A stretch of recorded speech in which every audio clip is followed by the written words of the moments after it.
Welcome back to the news at 10.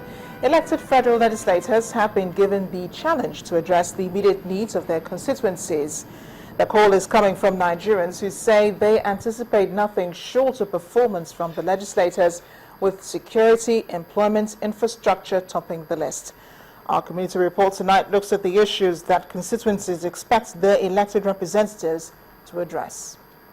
Etisola, now you're talking.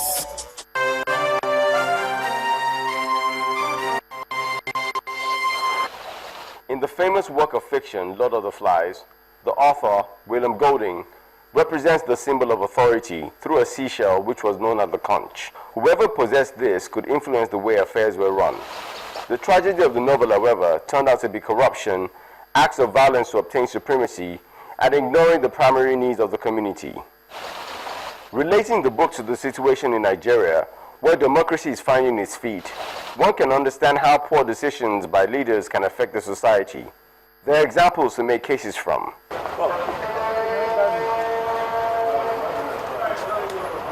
These men being paraded here claim they were pushed to crime due to the high rate of unemployment. Undoubtedly, they will face the wrath of the law. But what about those whose responsibility it is to legislate that jobs are provided?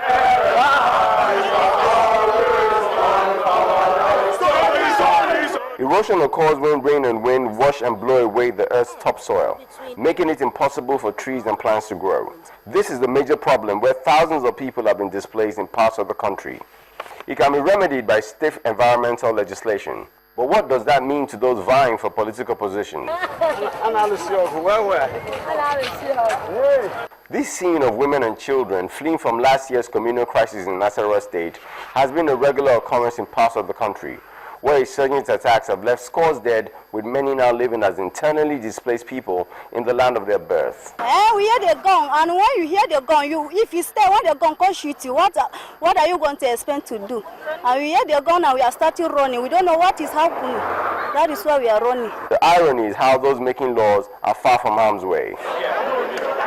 But it seems the days of ignoring responsibility are about to come to an end, as Nigerians are beginning to understand the meaning of performance, and they are demanding for it. We're expecting them to do more jobs, more works for us, like good roads, electricity, like somewhere around here in Anambra, Agolo, precisely, there's an erosion there. So I would like them, maybe when they get there, let them represent us very well. I'm expecting them to provide good, more jobs for the youth, to make people busy. So that there will be no stealing and kidnapping. This senator, acting as a voice for all his counterparts, pledges a better package for Nigerians. We intend to seek assistance from federal government to help us to ensure that some other palliatives are brought into bear to such locations, so that lives can be meaningful. Just like the book Lord of the Flies, promises were made. But can the legislator rewrite the tragedy into fortune for the people? Failure to achieve this may just drag the nation further into a chaotic situation it may never recover from.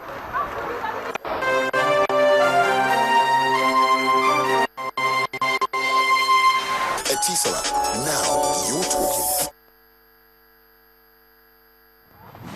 First Bank. You first.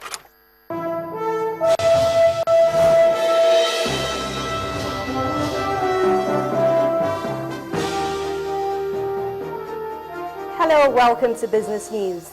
FBN Holdings PLC has declared a 12.0% increase in its gross income from 333.57 billion naira in 2013 to 362.57 billion naira in 2014.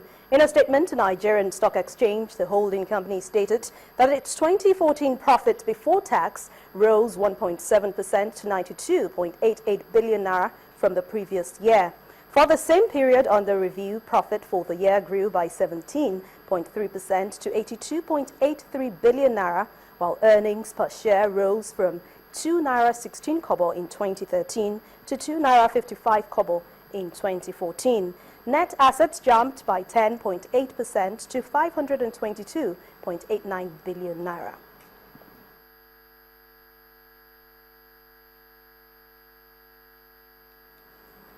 The Central Bank of Nigeria has warned that anyone caught using foreign currencies as a medium of exchange in the country will face the full wrath of the law. In a statement issued by the regulator, it noted that some individuals and corporate bodies had been using foreign currencies, especially the US dollar, to sell some of their products and services, and were also using the same as a medium of exchange. The CBN adds that it's only foreigners, visitors, and tourists who can continue the use of cards for payment or exchange their foreign currencies for the local currency, that's the naira, at any authorized dealer. The general public is advised to report any culprit to the Economic and Financial Crimes Commission and the CBN for appropriate action. One of Nigeria's largest commercial banks, United Bank for Africa, has listed a multi-billion naira Series 1 bond on the FMDQ OTC market. The 7-year bond was with a fixed income rate of 16.45% offers a new window of investment opportunity on a new market yearning for increased participation. Our correspondent Temple Ashaju reports. It's the first corporate bond and dual listing on the FMDQ over-the-counter platform and the Nigerian Stock Exchange. UBA lists 30.5 billion naira Series 1 bond of its 345 billion naira medium-term notes at a fixed rate of 16.45% and a due date of 2021. At the listing ceremony, the lender's chief executive officer, Philip Oduoza, says proceeds from the bond will create long-term loans for the bank. The bond is going to be utilized for creating long-term corporate sector loans, commercial sector loans, retail sector loans, as well as expansion of our service channels. After a presentation of plaque in commemoration of the listing, the executives signed the FMDQ bond listing register. The FMDQ is a specialized OTC market. The issuers believe that their offering will find transparency in price discovery. The implication is that foreign investors, institutional investors, everybody can access the platform and get the accurate price for that. So to create that transparency and also liquidity on the bonds, we said that we have to list in FMDQ OTC. Price discovery is guaranteed. In terms of the quality of the issue, it's as good as can be. In terms of the quality of Nigerian instruments themselves, the post-election scenario has already, sent out a very strong signal. What we're expecting next is a pipeline of bonds to be listed on FMDQ. The change going on in the country, the need to develop the Nigerian economy, the need to cover the infrastructural gaps we have, and also the need for the enterprises in this country, government inclusive, to leverage the capital that they have. The UBA's 30.5 billion naira bond is subordinated and unsecured.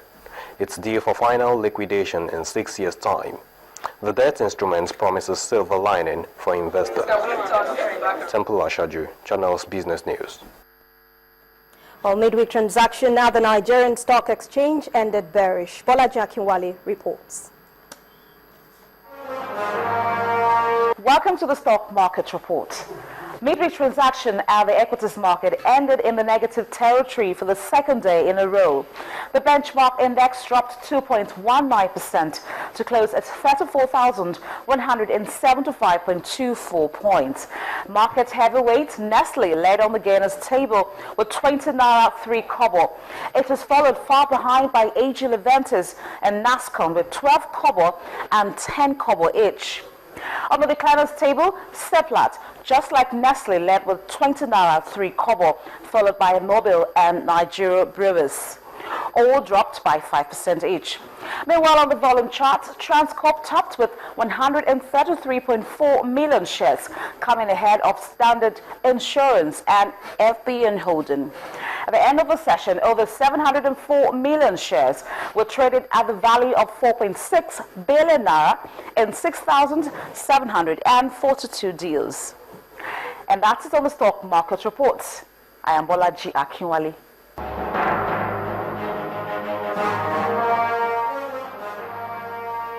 Thanks a lot, Bolaji. Well, that's it on Business News. I'm Anne Nwawado. The News at 10 continues in just a moment.